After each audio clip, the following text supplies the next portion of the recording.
चलिए good afternoon सभी को। तभी नेट की वजह से डिस्कनेक्ट हो गए थे। तो हम लोग पढ़ रहे थे क्या, सेट। सेट कहते किसको हैं? जैसे सेट में जैसे अपने लोग बोलते हैं क्या, क्लास 11th के सभी विषयों का समुच्चय, क्या वो सेट को रिप्रेजेंट करता है? तो हाँ बोलिएगा, हाँ करता है। वही बोलेंगे आपके घर में सभी बर्तन का सेट, तो क्या वो समुच्चय है या नहीं है? ठीक, तो वही बोला गया है क्या, जो सुपरिभाषित हो। कैसा हो वो? सुपरिभाषित हो, यानी कहने का मतलब विभिन्न वस्तुओं के सुपरिभाषित संग्रह को क्या बोलते हैं? समुच्चय बोलते हैं।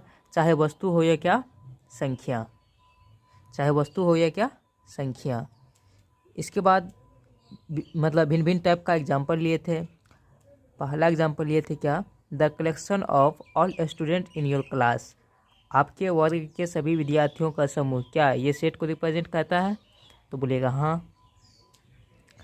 वही एग्जाम्पल दूसरा के बारे में समझेंगे, the collection of all naturals number. सभी प्राकृतिक संख्याओं का समुच्चय, क्या ये सेट को रिप्रेजेंट करता है? तो बोलिएगा हाँ। फिर अगला पूछेंगे, the collection of all reverse of India. इसमें भी बोलिएगा हाँ।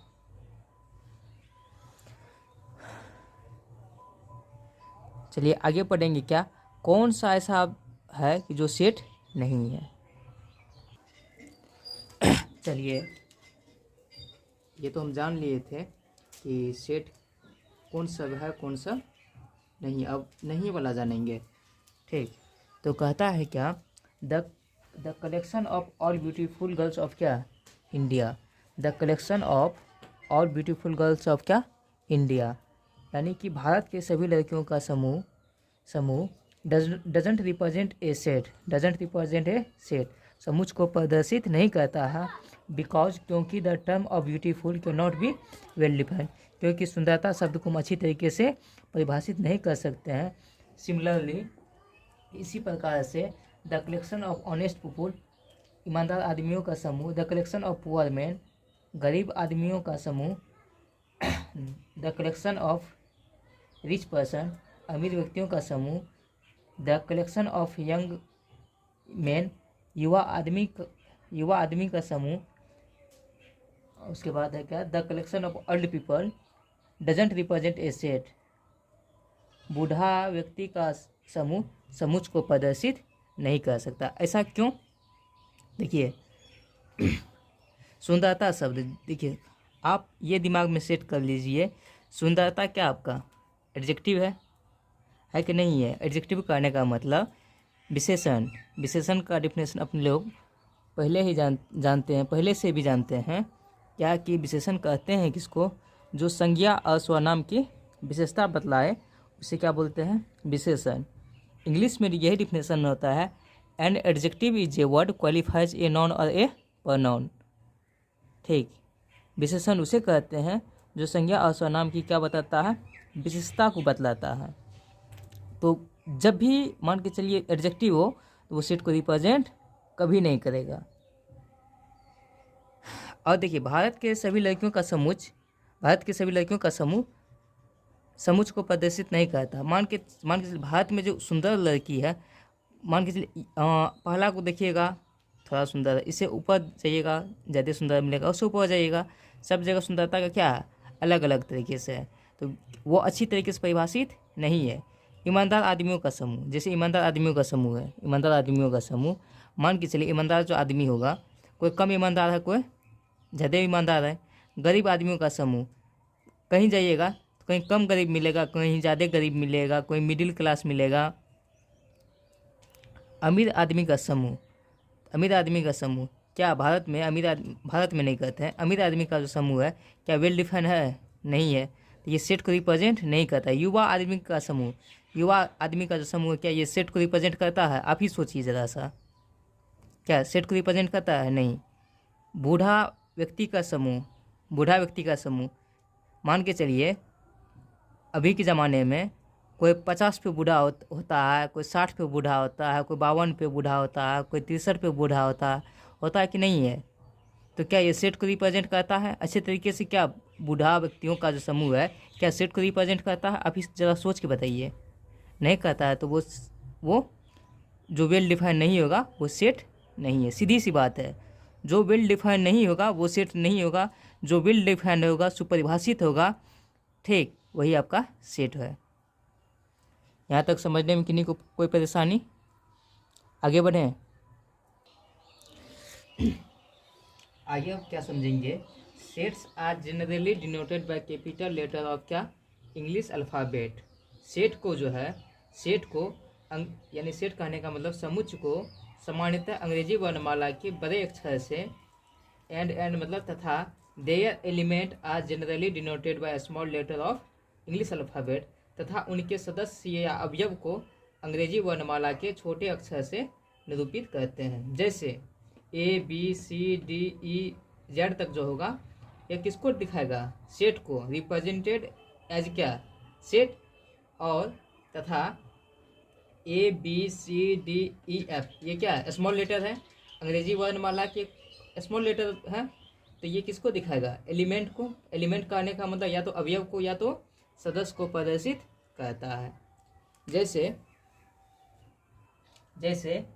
एग्जाम्पल में हम लेंगे क्या? लेट ए बराबर क्या? AEIOU लिखें। AEIOU यह क्या आपका इंग्लिश अल्फ़ाबेट? हेयर आप कर सकते हैं क्या? यहाँ पे ए बिलोंग्स टू क्या? ए, इसको जो पढ़ते हैं belongs to A belongs to A, यानी कि ये हुआ पिता। सपोज मानिए, इसको अच्छे तरीके से समझिए, इसको पिता मानते हैं, ये सब इनके बाल बच्चे हैं, ये सब इनके क्या हैं? बाल बच्चे हैं।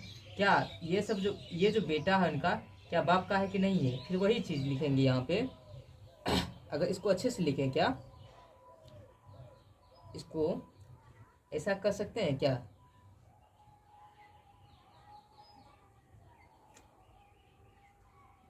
इसको क्या कर सकते हैं? A is the element of set A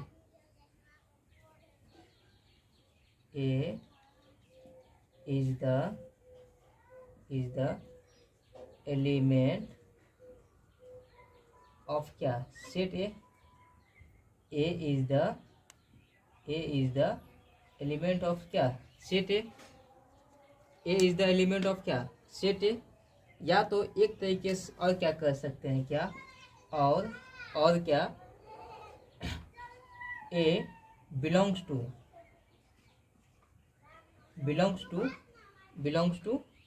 क्या? Set A belongs to set. देखिए एक चीज और, ये साइन जो होता है, ये साइन बिलोंग्स टू का साइन है। किसका? बिलोंग्स टू का। और ये साइन जो है नॉट बिलोंग्स टू का। किसका? नॉट बिलोंग्स टू का। जैसे आपको पूछेगा क्या? बी का, इसमें बी है कहीं? नहीं है। समझते हैं ई के बारे में, समझते हैं। ई एलिमेंट है किसका? ए का। तो हम यहाँ क्या कर सकते हैं? E is the element of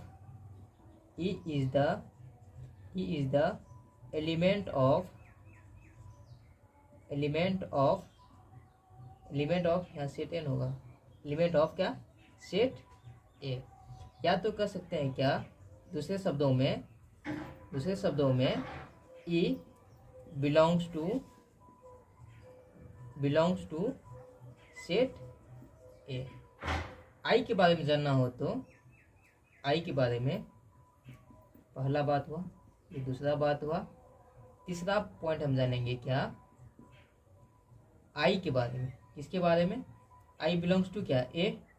इसको क्या लिख सकते हैं? I is the element of क्या? सेट ए लिखेंगे। या दूसरी भाषा में क्या लिख सकते हैं इसको? आई बिलोंग्स टू सेट। ऐसा लिख सकते हैं या नहीं लिख सकते हैं? अगर एक बात और क्या समझने वाली बात, एंड आपको पूछेगा क्या? बी क्या एलिमेंट है का? बी एलिमेंट है का? नहीं है। तो इसको कैसे लिखेंगे? इसको कैसे लिखेंगे? B B is doesn't element of, B is does not element of set A. अगर बी के बारे में बोला गया था, इसमें तो बी कहीं नहीं है कहीं B?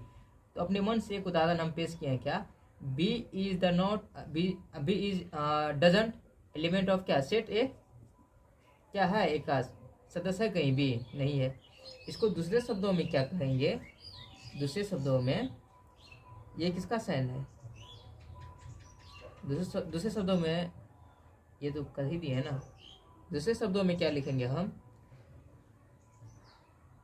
B doesn't does not, B does not belongs to set A. क्या बी ए में क्या है? बी जो एलिमेंट है क्या सेट ए में है? देखिए तो सेट ए में कहीं है बी है? तो बी नहीं है। तो वही बात हम लिखे हैं क्या? उदाहरण के लिए, एग्जाम्पल के लिए, B is doesn't element of set A. आप ऐसे भी कर सकते हैं, क्या कर सकते हैं क्या? B does not belongs to क्या? Set A. बात को समझे?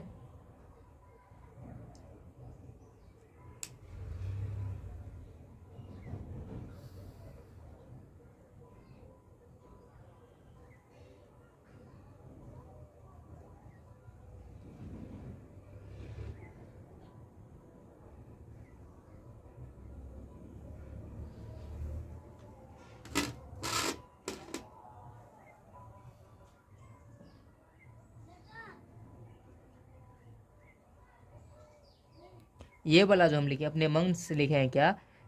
इसमें बी वाला एलिमेंट है कहीं? सेट ए में बी एलिमेंट है कहीं पे? वो देख के बताइए। नहीं है। तो अपने मन से उदाहरण पेश किए हैं क्या? B is does not element of क्या? Set A. या तो दूसरे भाषा में कह सकते हैं क्या? B does not belongs to क्या? Set A. बात समझे? अब आगे बढ़ते हैं। नोट का तीसरा पॉइंट, और ये जो है ये सिंबल है आपका। ये क्या आपका सिंबल है? बिलोंग्स टू का या नॉट बिलोंग्स टू का?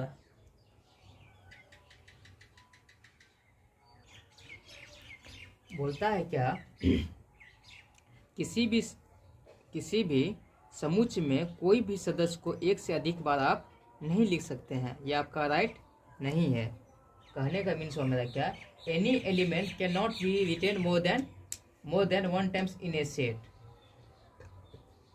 किसी समूह में कोई भी सदस्य एक से अधिक बार आप नहीं लिख सकते हैं। एग्जाम्पल के लिए हम बात करेंगे क्या? एग्जाम्पल फर्स्ट के लिए क्या बात करेंगे? जैसे मान लेते हैं लेट या कोई सेट में एलिमेंट है क्या सर? ए है, बी है, सी है, डी है, ए है इतना चीज़। कितने एलिमेंट है इसमें? 5 एलिमेंट। और सबसे पहले आप ये सोचिए, क्या आप ये जो रिस्ट्रिक्शन यहाँ पे लगा रहा है, कहता है क्या किसी भी समूह में कोई भी एलिमेंट को एक से आप अधिक बार नहीं लिख सकते हैं। क्या ये सेट को रिप्रेजेंट करेगा? करेगा? नहीं करेगा, नहीं करेगा। ये सेट को रिप्रेजेंट कभी नहीं करेगा। तो इसका सही जवाब क्या होगा? सही जवाब ए हो जाएगा, बी हो जाएगा, सी हो जाएगा, डी हो जाएगा। ये सही होगा। मान लेते हैं क्या? सेकेंड एग्जाम्पल, लेट बी बराबर क्या? जैसे 2 2 2 2 इन्फिनिट टाइम्स हो। क्या ये सेट को रिप्रेजेंट करेगा? नहीं। तो इसका सही जवाब क्या हो जाएगा? 2 हो जाएगा, ओनली फॉर 2। देखिए ये तो समझ गए हैं। किसी भी समूह में कोई सदस्य को एक से आप अधिक बार नहीं लिख सकते हैं। चलिए अब आगे क्या जानेंगे? किसी भी समूह को 2 रूपों में लिखा जाता है। कितने रूपों में? 2 रूपों में। पहला होता है क्या? रोस्टर फॉर्म या टेबुलर फॉर्म, जिसको तालिका रूप कहते हैं। और एक होता है क्या? सेट बिल्डर फॉर्म, समूह निर्माण रूप। क्या? समूह निर्माण रूप। तो रोस्टर फॉर्म कहते किसको हैं? कहता इस रूप में समुच्चय को कर्ली ब्रैकेट के अंदर कोमा से, इस रूप में समुच्चयों को कर्ली ब्रैकेट के अंदर कोमा से अलग करके लिखा जाता है, रोस्टर या टेबुलर फॉर्म में, तालिका रूप में। बात समझे। और सेट बिल्डर फॉर्म में कैसे लिखा जाता है, इस रूप में समुच्चयों को कर्ली ब्रैकेट के अंदर एक स्टेटमेंट में, स्टेटमेंट कहने का मतलब कथन में लिखा जाता है, जो प्रत्येक सदस्य के लिए सत्य होता है, जो प्रत्येक सदस्य के लिए क्या होता है, सत्य होता है। पहले लिख लेते हैं, उसके बाद आपको लिखने का भी मौका देंगे। कहता है क्या, any sets can be written in two form. समुच्चय को जो है दो रूपों में लिखा जा सकता है। कितने रूपों में? दो रूपों में। एक पहले समझ लीजिए, उसके बाद अच्छे से समझाएंगे फिर से। किसी भी समुच्चय को दो रूपों में लिखा जाता है। पहला नियम है क्या, तालिका रूप में कैसे लिखते हैं, एलिमेंट को, ठीक, सेट्स के जो एलिमेंट है कर्ली ब्रैकेट यानी मिडिल ब्रैकेट के अंदर कोमा से सेपरेट करके लिखते हैं। पहला बात पूरा नॉर्मल से समझिए। और दूसरा, समुच्चय निर्माण में क्या होता है, जैसे कि सेट को जो लिखेंगे एलिमेंट के फॉर्म में, कैसे, तो कर्ली ब्रैकेट लिखेंगे, उसमें स्टेटमेंट के रूप में लिखेंगे। कैसे लिखेंगे? स्टेटमेंट के रूप में। कैसे लिखेंगे इसमें? स्टेटमेंट के रूप में। तो वही बात बोला है क्या, तालिका रूप में, in this form the elements of sets are written within middle bracket and separate then by comma. इस रूप में समुच्चय को मिडिल ब्रैकेट के अंदर कोमा से अलग करके लिखा जाता है। बात समझे। और दूसरा बात क्या कहता है, समुच्चय निर्माण रूप में कहता, in this form the element of sets are written by middle bracket या कर्ली ब्रैकेट कहते हैं इसको, by a statement which is true for every element. कहता इस रूप में समुच्चयों को मध्यम कोष्ठ के अंदर एक कथन के द्वारा लिखा जाता है, जो प्रत्येक सदस्य के लिए सत्य है। बात को समझे।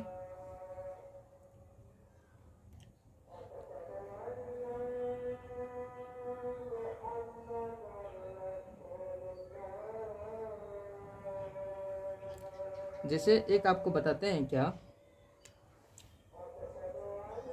एग्जाम्पल में, पहला एग्जाम्पल कहता है क्या, लेट ए बराबर ए आई ओ यू। बात समझे। यह सेट है, यह सेट है, और ये सब क्या है, एलिमेंट है। ये सब क्या आपका एलिमेंट है। यह किस रूप में है, पहले ये आप सोचिए, किस रूप में है ये। कहता in this form the element of sets are written within curly bracket and separate then by comma. यह किस में है, पहले ये सोचिए, रोस्टर फॉर्म या टेबुलर फॉर्म। कहेंगे क्या सर, ये तो रोस्टर फॉर्म में है, या तो किस रूप में है, टेबुलर फॉर्म में, टेबुलर फॉर्म में, तालिका रूप में। ठीक, अब मान के चलिए इसको चेंज करेंगे इन सेट बिल्डर फॉर्म। किसमें? सेट बिल्डर फॉर्म में, सेट बिल्डर फॉर्म में। तो कैसे चेंज करेंगे इसको, तो कहेंगे क्या, सेट ए बराबर ये ए ई आई ओ यू क्या है, अंग्रेजी में ए ई आई ओ यू क्या आपका वोवेल है। वोवेल जानते हैं ना, वोवेल कितने हैं, 5, ए ई आई ओ you, A E I O you. तो आप वोवेल ये नहीं जानते हैं तो ये बहुत दुख की बात है। वोवेल कहते किसको है, द लेटर बिना किसी स्वर वर्ण की सहायता से बोली जाती है, उसे स्वर वर्ण कहते हैं, यानी वोवेल कहते हैं। The letter which proceeded without help of any letter is called क्या, वोवेल। जो बिना किसी दूसरे अक्षर की सहायता से बोली जाती है उसे स्वर वर्ण या वोवेल कहते हैं, जैसे ए ई आई ओ यू। बात समझे। ठीक, तो ग्रामर पे चल गए, कोई बात नहीं। इसको सेट बिल्डर फॉर्म में कैसे लिखेंगे, सेट बिल्डर फॉर्म में, ठीक, वो समझाते हैं थोड़ा सा, इसमें इंक जम जाता है। तो कहेंगे क्या, एक्स सच डेट एक्स, एक्स सच डेट एक्स, एक्स सच डेट, इसको जो पढ़ते हैं अनुपात नहीं है, इसको सच डेट बोलते हैं। क्या बोलते हैं इसको, such that is a vowel of क्या, इंग्लिश अल्फ़ाबेट,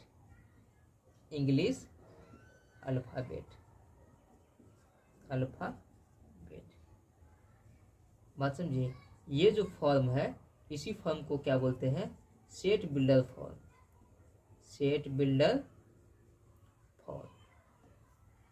समझ गए होंगे आप। ये जो है ये किस रूप में है, कोमा के अंदर जो एलिमेंट को अलग अलग करके लिखा जाता है इसे रोस्टर फॉर्म कहते हैं। और समुच्चय निर्माण विधि में एक स्टेटमेंट के द्वारा कर्ली ब्रैकेट के अंदर लिखा जाता है, उसे क्या कहते हैं, समुच्चय निर्माण रूप कहते हैं, यानी सेट बिल्डर फॉर्म कहते हैं।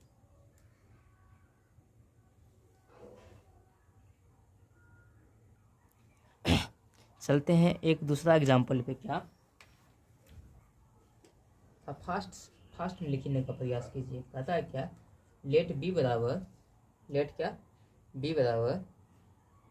कहता है एक्स सच डेट एक्स बराबर कितना, 2 पे पावर n, 2 पे पावर कितना n, here n belongs to क्या, natural number, n belongs to क्या, नेचुरल नंबर, एंड फिर अगला बात क्या बोलता है, एंड n जो है लेस देन इक्वल टू क्या होनी चाहिए, 5। देखिए यह किसके रूप में लिखा हुआ, पहले ये बात आप हमको समझाइए, किस रूप में ये लिखा हुआ, स्टेटमेंट में लिखा हुआ, लिखा नहीं ये बात स्टेटमेंट वाला फॉर्म में, किस में लिखा है ये, स्टेटमेंट वाला फॉर्म में। यह कौन सा फॉर्म अभी, सेट बिल्डर फॉर्म। ये क्या आपका सेट बिल्डर फॉर्म यानी समुच्चय निर्माण रूप है। क्या ये समुच्चय निर्माण रूप। इन रोस्टर फॉर्म, इसको रोस्टर फॉर्म में चेंज करते हैं तो क्या होता है, इन रोस्टर फॉर्म, या इसी को क्या बोलते हैं, टेबुलर फॉर्म। क्या बोलते हैं इसी को, टेबुलर फॉर्म। ठीक, तो क्या बोलता है आप, नेचुरल नंबर एन के जगह पे आप नेचुरल नंबर रख सकते हैं। यहाँ रिस्ट्रिक्शन लगा हुआ है क्या, 5 के बराबर, मगर 5 से आप अधिक नहीं रख सकते हैं। या नेचुरल नंबर 1 रखिए, या तो यहाँ पर आप 2 रख सकते हैं, 3 रख सकते हैं, 4 रख सकते हैं, 5 रख सकते हैं, ठीक, मगर 6 आप नहीं रख सकते हैं। क्यों, क्योंकि यहाँ रिस्ट्रिक्शन लगा हुआ है, लेस देन इक्वल टू लिखा हुआ है। तो b बराबर क्या हो जाएगा आपका, b बराबर हो जाएगा 2 पे पावर 1 रखिएगा तो क्या होगा बताइए, तो आप 2 होगा। 2 पे पावर 2 रखिएगा तो क्या हो जाएगा, 4 होगा। 2 पे पावर 3 रखेंगे तो क्या होगा, 8 होगा कि नहीं होगा। फिर 2 पे पावर 4 रखेंगे तो क्या हो जाएगा, 16 हो जाएगा। 2 पे पावर 5 रखेंगे तो क्या हो जाएगा, 32 हो गया। अब बताइए ये किस फॉर्म में है, आप ही हमको समझाइए, ये किस फॉर्म में है, रोस्टर फॉर्म में है कि नहीं, तालिका रूप में है। तालिका रूप क्या कहता है, इस रूप में समुच्चय निर्माण को मध्यम कोष्ठक के अंदर कोमा से अलग करके लिखा जाता है यही बात यहाँ पे। तो ये किस रूप में है आपको, तालिका रूप में। किस में है ये, तालिका रूप में। ठीक, चलिए अगला एग्जाम्पल समझते हैं। क्या तीसरा एग्जाम्पल क्या कहता है, लेट सी बराबर क्या कहता है, 1/2, 2/3, 3/4, 4/5, ठीक, 5/6 और 6/7। पहले ये बताइए यह किस फॉर्म में है, ये किस फॉर्म में है, तालिका रूप में, रोस्टर फॉर्म, या तो किस फॉर्म, टेबुलर फॉर्म, है कि नहीं है। अब इसको किस में चेंज करेंगे हम, इन सेट बिल्डर फॉर्म में, सेट बिल्डर फॉर्म में। आप ये चीज़ समझिए, क्या यहाँ 1 है, यहाँ 1 से अधिक है 2, फिर यहाँ 2 है, 2 से अधिक है क्या, 3 है, n/n+1 है। आप ये इस चीज़ को देखिए, n है, n+1 है, सब में वही चीज़ लिखा है कि नहीं है। 6 तक लिखा है, 6 से ज़्यादा लिखा हुआ है, नहीं लिखा हुआ है। तो कहेंगे क्या, इन सेट बिल्डर फॉर्म को कैसे लिखेंगे, सी बराबर क्या लिख सकते हैं, एक्स सच डेट एक्स बराबर क्या, एन बटा क्या, एन प्लस वन वेयर मतलब जहाँ की हमको दिखाना भी है क्या, एन बिलोंग्स टू क्या, वेयर एन बिलोंग्स टू क्या, नेचुरल नंबर, एंड एन का मान क्या होना चाहिए, लेस देन इक्वल टू 6 होना चाहिए, 6 से अधिक नहीं होना चाहिए। वीडियो कटा नहीं ना, ठीक है।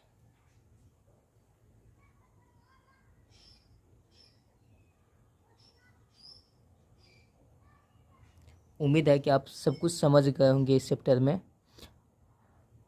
आप अपने से बनाने का प्रयास कीजिएगा। एनसीईआरटी का एक्सरसाइज 1.1 प्रयास कीजिएगा, बनेगा, नहीं तो हम हर क्वेश्चन पे डिस्कशन करते हुए आगे बढ़ेंगे। धन्यवाद। सभी आदमी इस चैनल को, यानी इस चैनल को कहने का मतलब आयत साइंस क्लासेस को सब्सक्राइब करके रख लीजिएगा। जब हम लाइव आएंगे तो आपके पास नोटिफिकेशन चला जाएगा। धन्यवाद।